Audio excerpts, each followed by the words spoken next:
A desperate people know nothing of mercy.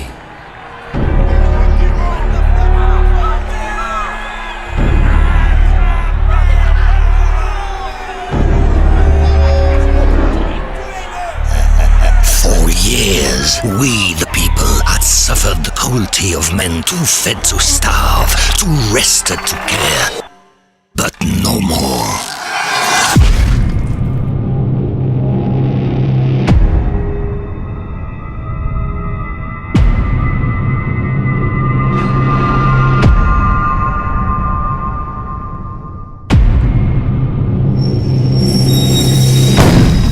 La République had endured years of war and failed military campaigns.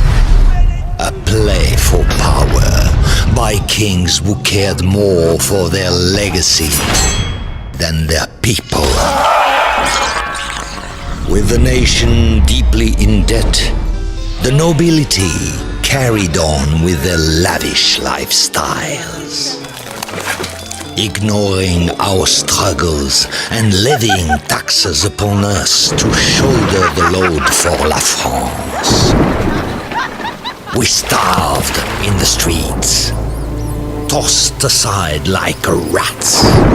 No longer would we be left to die. We formed a National Assembly for the Third Estate, our first step in the fight for independence.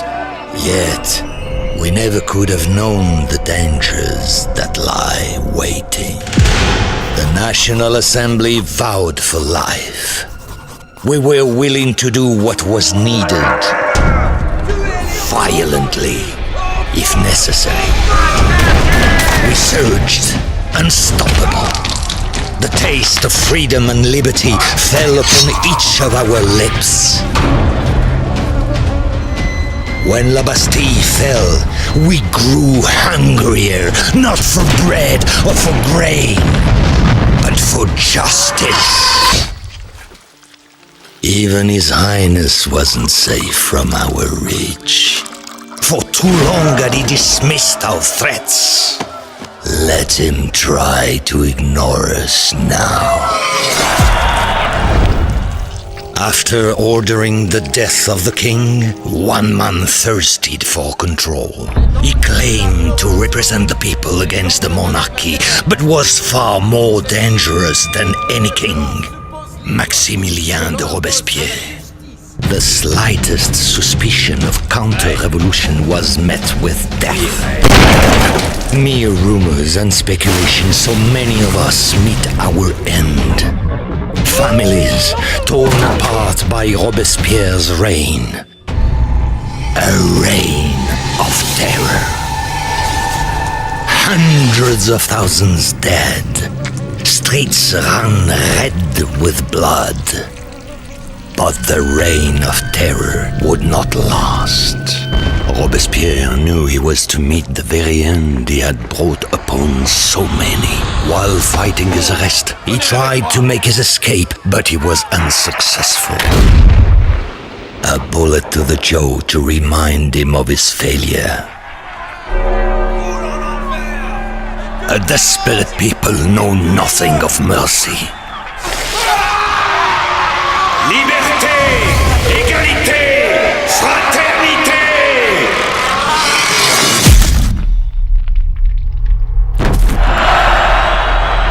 This is the history you know. Behind the bloodshed and la guillotine, a different secret revolution awaited. Its story burning to be told.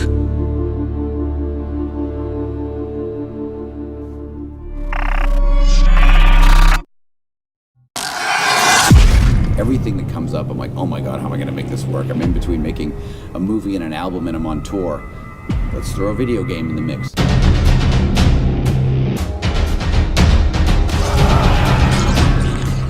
So when Assassin's Creed thing came up and it was all taking place during the French Revolution, I thought that was incredibly attractive because it is such a dark, weird time, yet so visually stunning that I thought, well, at first it seemed like an odd thing for a video game, but after getting deeper into it, I realized that it was perfect. Tony Moore will be, helping to imagine some of this, doing the storyboards and the layout art. I thought, well, he's fantastic, so that'll be a great combination.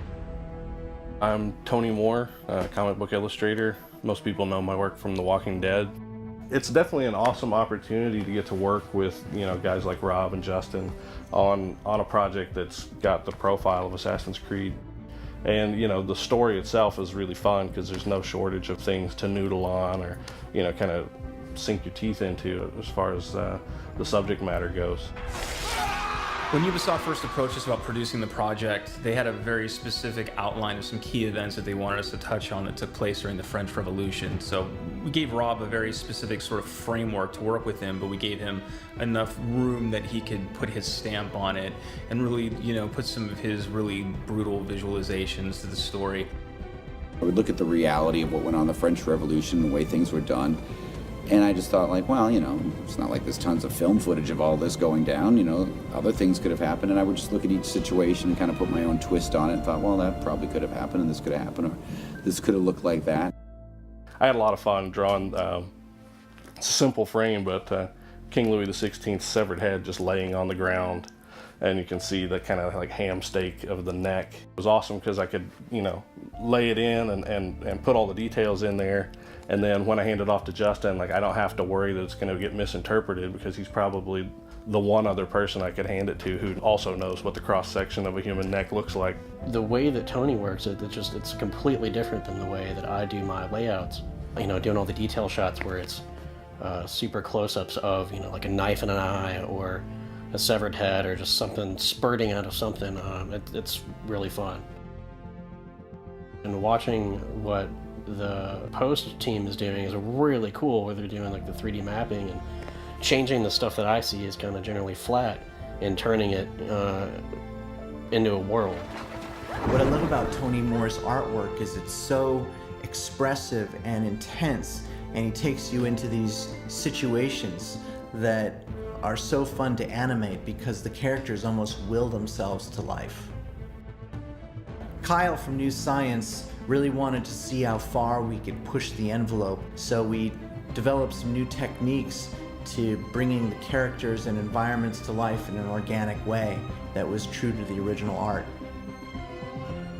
Really what brought the whole story together was Fyodor, the actor who played the executioner. When we first heard his voice, we really knew that he was the executioner, like he was our guy. He went into a studio in Paris and just delivered just the most incredible performance. No longer would we be left to die. We formed a National Assembly for the Third Estate. Our first step in the fight for independence. The sound for this story required it to carry a good amount of the storytelling. We accomplished that by using a lot of modern sound design with really dark musical cues to try to transport the viewer to this dark place and period of history.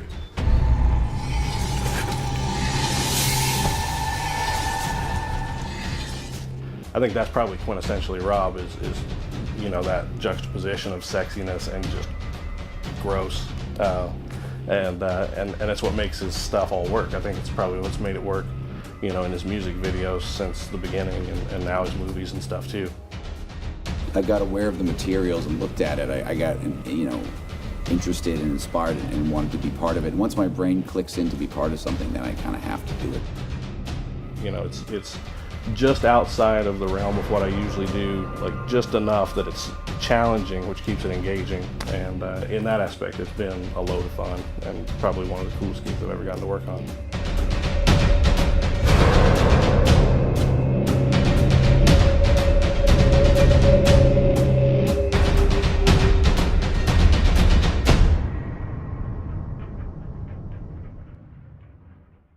Make history. Assassin's Creed Unity. Pre-order now for 2 bonus offers. The Guillotine Spin to Win game. Get a chance to win prizes every Friday. And the explosive Chemical Revolution mission. Pre-order now. Available October 28th.